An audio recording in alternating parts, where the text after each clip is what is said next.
This episode offers psychosocial education designed to inspire and motivate our listeners. The information provided does not constitute a therapeutic relationship nor a substitute for professional mental health care. If you are experiencing a mental health crisis, call 911, go to your nearest emergency room, or for listeners in the United States, text 988 for the National Suicide and Crisis Lifeline. Warning, this episode contains brain food that will lead to improved emotional and social intelligence.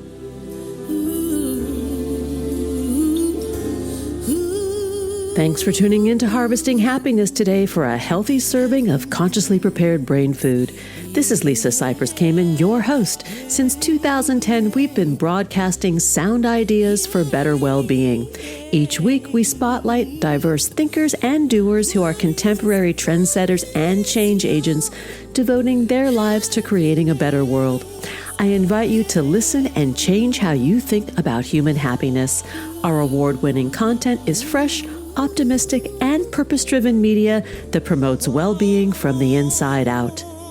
Good morning, good afternoon, and good evening, wherever you are. Thanks for joining me on today's show, where you will learn about peacemaking with our minds, soothing those pesky critical voices. My guest today is Britt Frank. She is a therapist, clinician, speaker, and trauma specialist, also the author of The Science of Stuck. Britt received her BA from Duke University and her MSW from the University of Kansas, where she is an award-winning adjunct professor. No doubt about that, because her personality is so sparkly. Frank speaks and writes widely about emotional wellness and healing. Her work has been featured by NPR, the New York Times, Forbes, Esquire, New York Magazine, and the Society for Human Resource Management. And Britt is in the house. Welcome back. So good to see you again. I'm so happy to be here. Hi.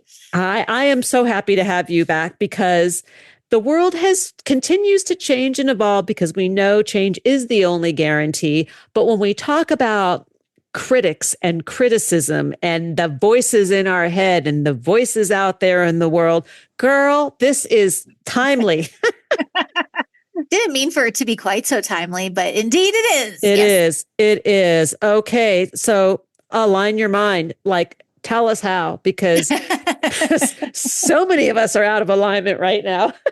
It's so true. So it's kind of a weird title. I liked it because it rhymes. But align your mind does not mean you have to shut all those voices up. It doesn't mean clear your mind. I think the wellness world, and, bless everyone and all of their work. But I do think we've done a disservice trying to tell everyone that they should be happy and positive and grateful, and that this Zen state of a clear, quiet mind is possible.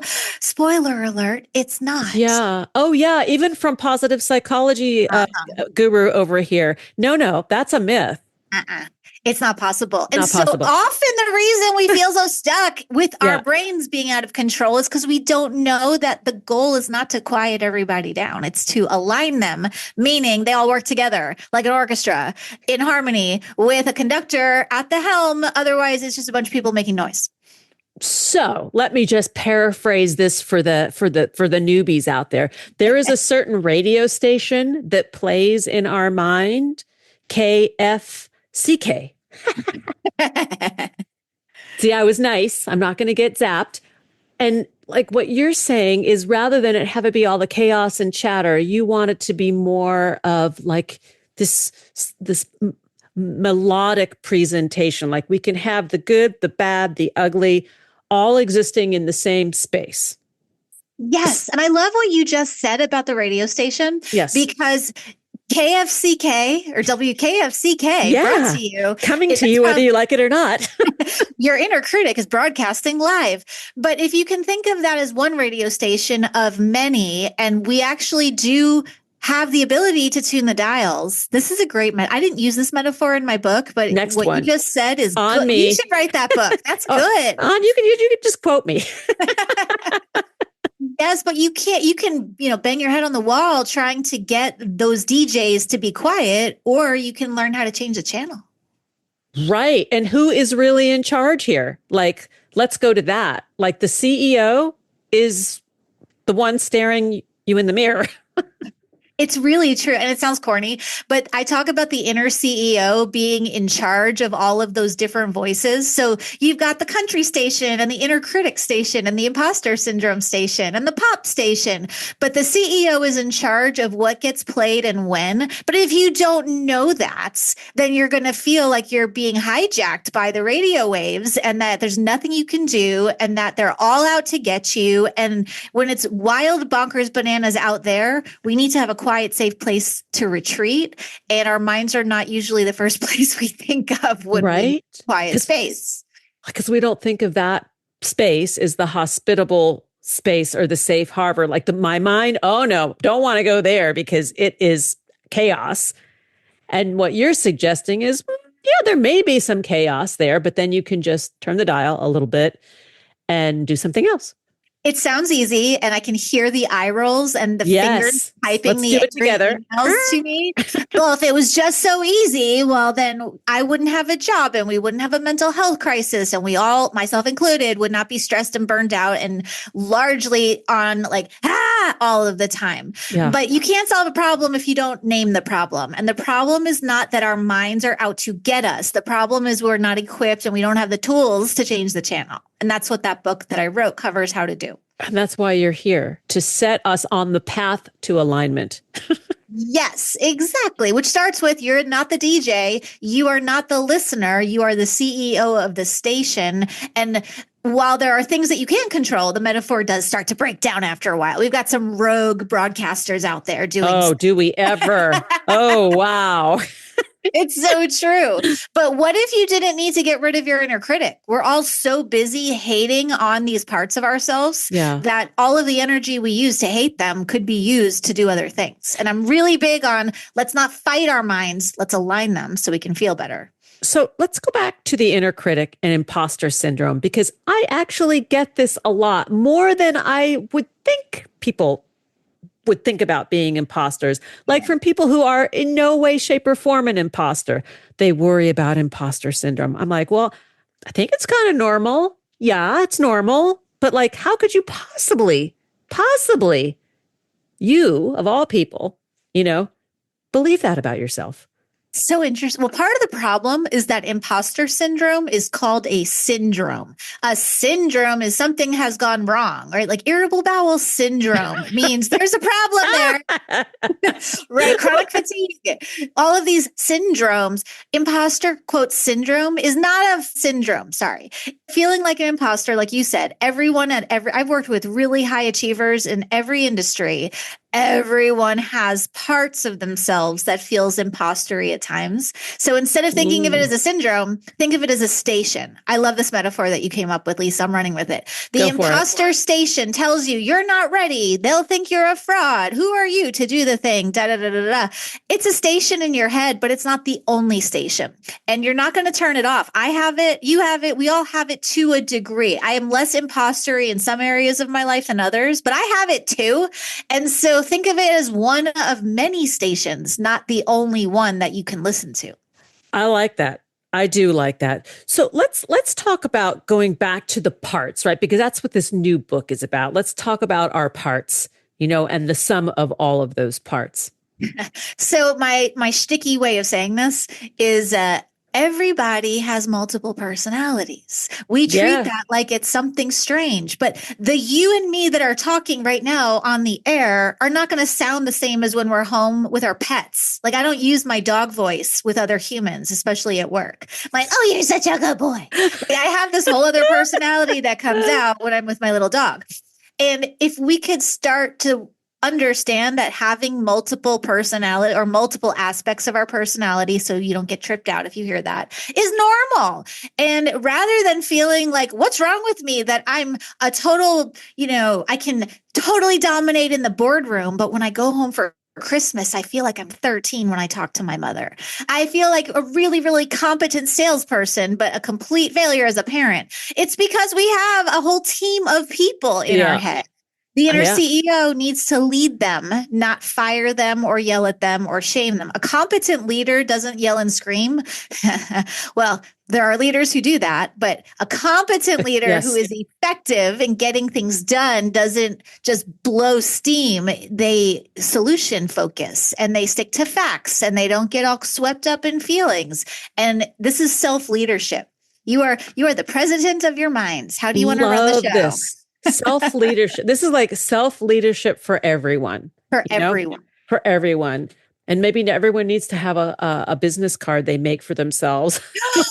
Like you just make it, or you can give that like a prescription pad. Like I'm dubbing you CEO of your own life. You're the boss. You're the housekeeper. Mm-hmm. You're the cook. And the marketing department and the PR marketing department. Tech support. But if we don't treat ourselves like we are the boss, and I know this because I had addictions and dysfunctions and all kinds of bananas shenanigans going on, but no one has ever told me, guess what? Now there's no magical line of now you're a quote adult and you are now the boss. Here are the skills you're going to need to lead yourself rather than feeling like you're just reacting to life, that you get to participate in the creation of your life. No one told me that. Did anyone tell you that? No, but I learned it finally, like maybe around 40. So yes, exactly. It caught up with me. But like in parenting, like I didn't get that memo. Right. That was a lot of therapy. That was expensive. I feel like we should back bill our family of origin for services. Hilarious conversation, right? But we're the boss, and whether you are a business owner or a business person is irrelevant. No one is coming to do your life for you.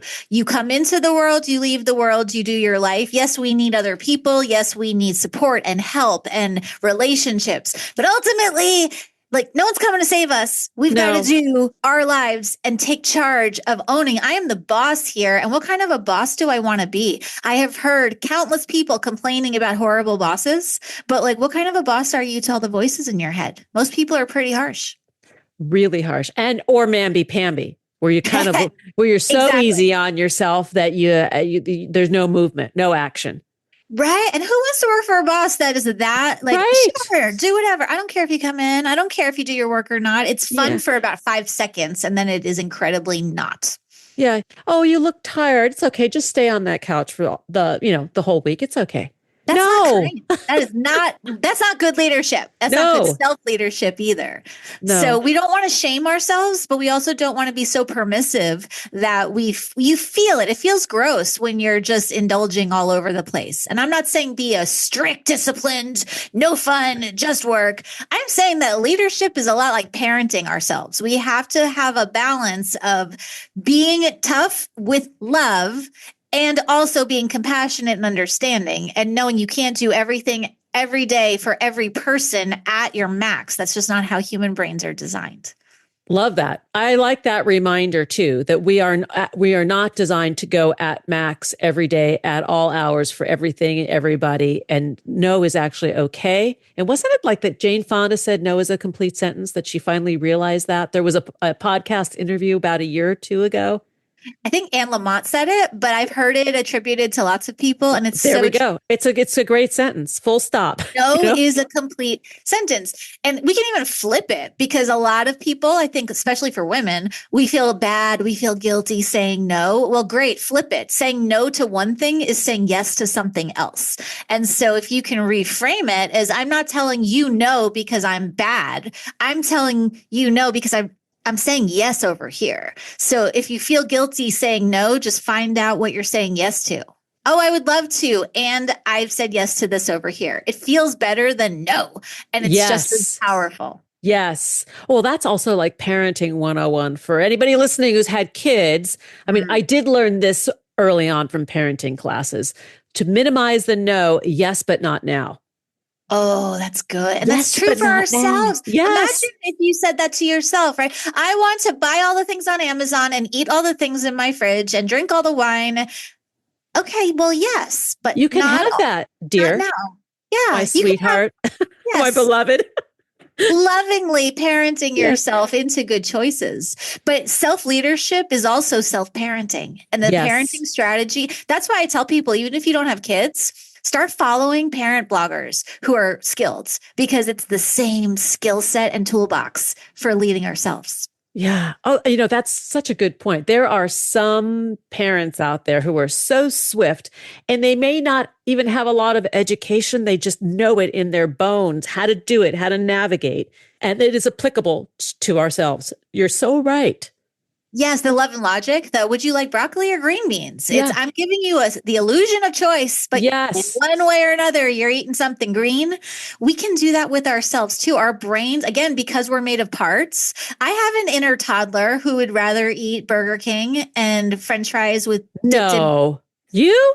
Then kale, yes, all day, every day. Thank you. Except I'm a McDonald's person, not a Burger King person. Don't shame me. Don't. No. Where are my people? No.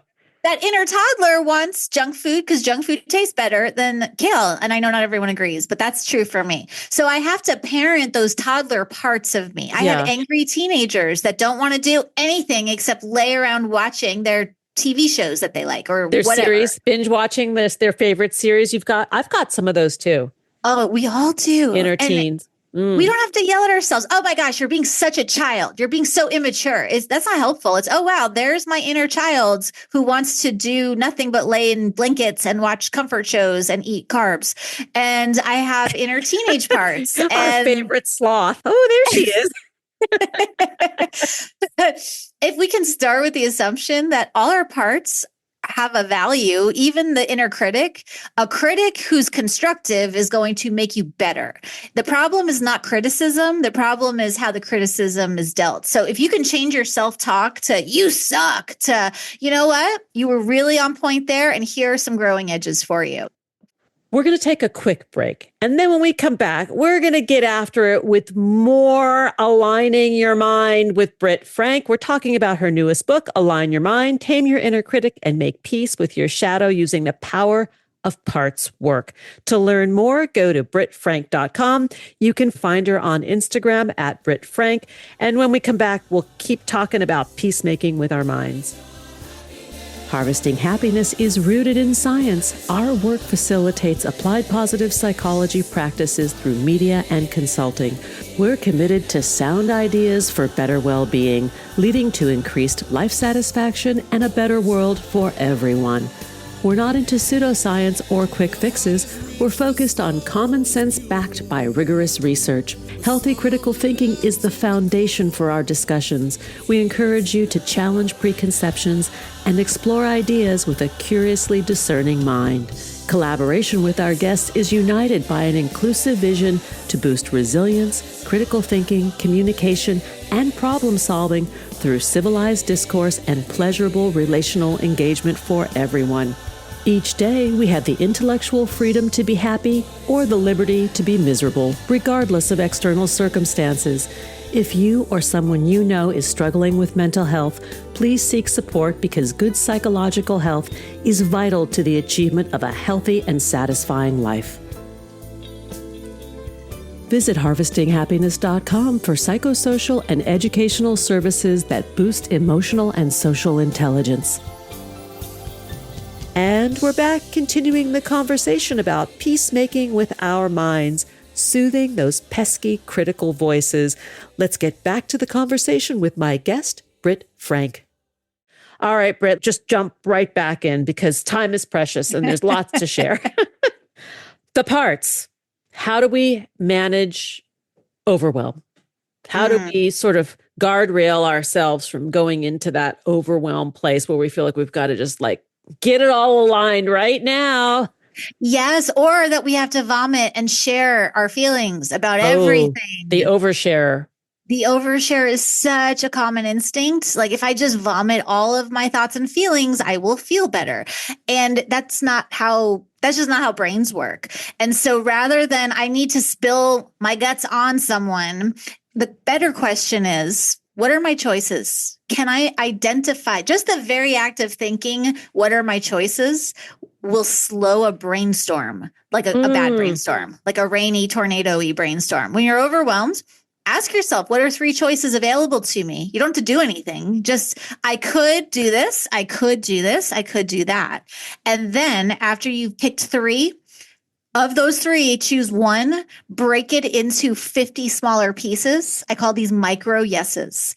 And then do a step. Here it is. So small, you feel ridiculous doing it. That will stop any habit in its tracks. It will start a new habit. It will break the cycle of overwhelm. I went from being a crystal meth addict to having this conversation with you by doing a micro yes. And that was eating a yogurt after not having eaten food for days and being totally, I'm seeing things and hearing things. It was horrible.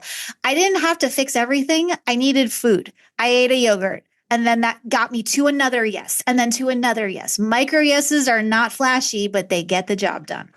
All right, y'all. Did you just hear that? That is like a no excuses, full on mic drop, right? Like if you just heard the story. I mean, it's almost like a little haiku that you just shared. Seriously, I was a meth head. Micro yeses got me. I ate a yogurt. I ate a yogurt. There you go. That's amazing. I mean, and you know what? If you can do it, so can anybody else. That's why they're not baby steps and they're not small steps. The reason they are, I call them micro yeses, is because you don't need the special pens, the magical journal that will finally unlock your morning practice. A micro yes is for right now, not next week, not later, right now. And if you can't get to a yes, it's because you haven't broken it down small enough. This is so monumental because so many people will say, like, oh, I probably should talk to somebody, but therapy is not for me. Because you have to go through the whole historical thing and there is no fairy dust. Like there is no therapist on the planet that's going to sprinkle you with fairy dust and make you well, right? Like that's just not happening. True. It's not taught in school. It's not happening. But we want it so badly to happen. And what you're saying is actually none of that really matters in the context of this shift that you're talking about. Yes, because what we all do is we ask when we're overwhelmed, why am I feeling like this? Yeah. And the why am I feeling this question is a really bad question when you're overwhelmed because insight doesn't move you forward. Insight just makes you more overwhelmed. Like, so I can tell you why you're feeling like this. Great. Now you know why you're feeling away and you're still feeling away. Instead, we have to move from our thinking to our action. Yes. And when you're frozen, you can't really do a whole lot, but I'll give you an example that's less drug addicty. A micro yes for a fitness goal is not take a 5-minute walk around the block and it's not sit on your yoga mat. A micro yes for a fitness goal is take off your sneaker and throw it at the door. You don't even need to leave the couch. If you're sitting on the couch, stuck on hour 9 of watching your show, throw your left shoe by the door.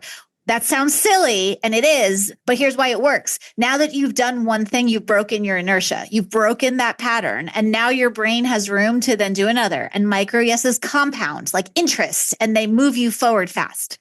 So this is also a form of toggling the mind, right? Yes. Like you're saying, I'm going to go from that channel over there that's unproductive, and I'm going to move it to the other channel, which might not be hugely productive, but that active movement, because it takes time for the brain to ramp up in its new task, breaks the old cycle. I think that's what I think you're saying. That's exactly right. Yeah. And I love what you said. Micro yeses are how you change the station because the stations are happening in our minds. Micro yeses are happening in our bodies. We are moving, we are doing, and that shifts your brain activity and allows you to continue doing that. And you get a micro hit of dopamine when you do that, which is going to make you want to do more. We love dopamine. We love dopamine. We live for the dopamine, which is what gets a lot of us into trouble. This is so true. And most people don't realize that too much dopamine is what causes psychosis. So dopamine in excess is just as bad for you as anything else. So this, I must have dopamine, does have its limitations. Point well taken. Sorry. Sidebar, too much dopamine is exactly. Bad. There's a little bubble over here. Okay, Britt, we're nearly out of time. And I think it's really important to give people hacks or exercises that they can do to move their little needles and change the station a little bit. So I love the sneaker exercise. Give us some more. So I love brain hacks too. And again, they don't solve the problems, but they do help move the needle so then you can solve the problem. Here's another one. If you keep a bowl of lemons in your living room or wherever you get stuck, when you're feeling procrastinating, bite into a lemon as hard as you can. It is not pleasant, but that very aggressive, sour ick feeling will break a procrastination cycle. And you're going to have a window of about 3 to 5 seconds to do something different. Ooh. And that's all it takes sometimes. Wow, that is a good one. Okay, so lemons and procrastination. It's so Check. Ridiculous. My whole career has boiled down to bite into a lemon and you will immediately break a procrastination cycle. Okay, so that's number one. Number two is when you hear the mean, critical voices in your head, this is what you say. Don't fight them. Don't argue with them. Don't try to bargain with them. Instead, do this. You say to that little voice in your head, yeah, you're probably a little bit right about that. Because there's a kernel of truth in almost anything, right? Like, Britt, you're an imposter and everyone will think you're a fraud. You know what? You're probably a little bit right about that. That just deactivates it. Because if there's a little bit of truth, then that voice tends to settle down.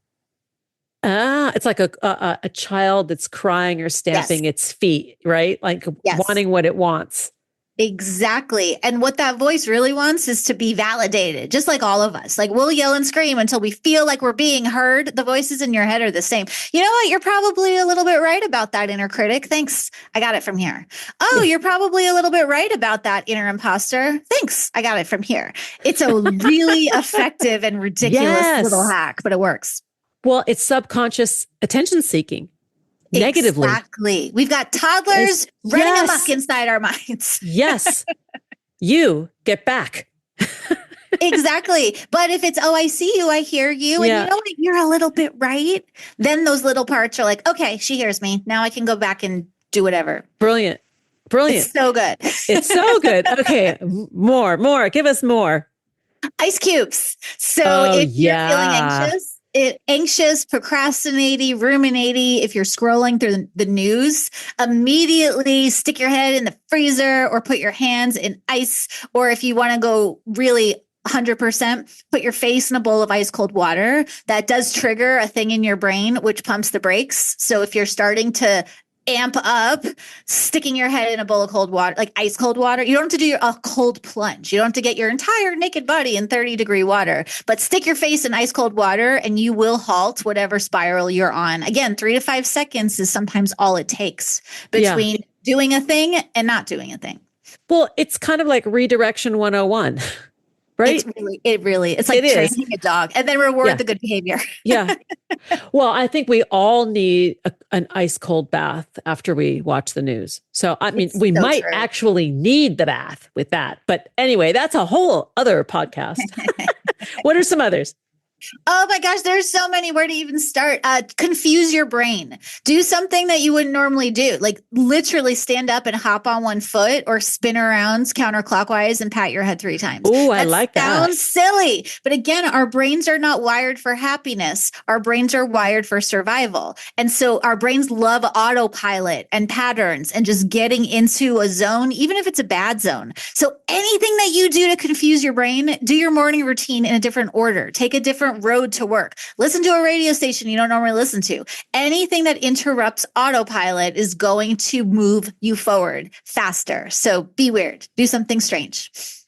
Well, and that is about like it activates curiosity too. Or like, and when we're in that state of curiosity, we can't be in rumination.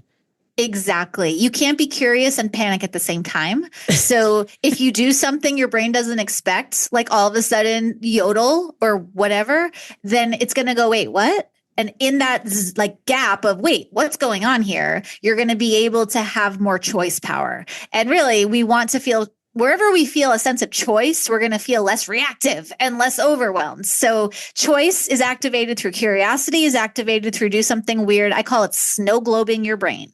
Ooh, yes. Let's snow globe. Everybody practice now. Mm-hmm. 1, 2, 3. Do something weird. Yeah. Well, it's important to be silly. And let's just leave it at that. And yes. Another topic, which I'm happy to chat about anytime. Yeah. Silliness. Yeah, because it feels deviant to be silly when the world is so serious, but silliness doesn't ignore the reality of pain. Silliness activates your brain into a state where you can problem solve more effectively. Yes. Well, it's like stepping away from the train wreck to figure out how to clean it up, you know? Yes, well said. Yes. Yeah. I mean, really. Britt, come back anytime. We probably should like have more train wreck conversations. And like the world needs these hacks, I think, which is all the more reason to buy the book, Align Your Mind, Tame Your Inner Critic, and Make Peace with Your Shadow Using the Power of Parts Work. I also want to give the other book a plug, which is The Science of Stuck, or How to Get Unstuck. And you are such a great guest, and I always have fun with you. To learn more, please go to brittfrank.com, and you can find her on Instagram at Britt Frank. Thanks for joining us on Harvesting Happiness today. This is Lisa Cypers Kamen on behalf of my guest, Britt Frank, wishing you kind thoughts, kinder words, and the kindest of actions. Until next time, remember, happiness is an inside job. Happiness is your inside job. Please go out and rock your day, and remember to be kind to one another. Want to explore more sound ideas for better well-being? Check out our new bonus edition content at More Mental Fitness by Harvesting Happiness on Substack and Medium. Subscribe, listen, and share hundreds of downloadable episodes wherever you get your podcasts. Connect with and follow us on most social media channels. To learn more about lifestyle management and mental fitness consulting services, please visit harvestinghappiness.com. Harvesting Happiness and More Mental Fitness are produced by Lisa Cypers Kamen, Andrea Mengele, Robin Boyd, Andrea Daly, and the excellent team at Podfly Productions, including Eric Begay, Kimberly Beck, and Alec Guest, in collaboration with TogiNet Radio, KBUU, RadioMalibu.net, and is available on PRX, the Public Radio Exchange.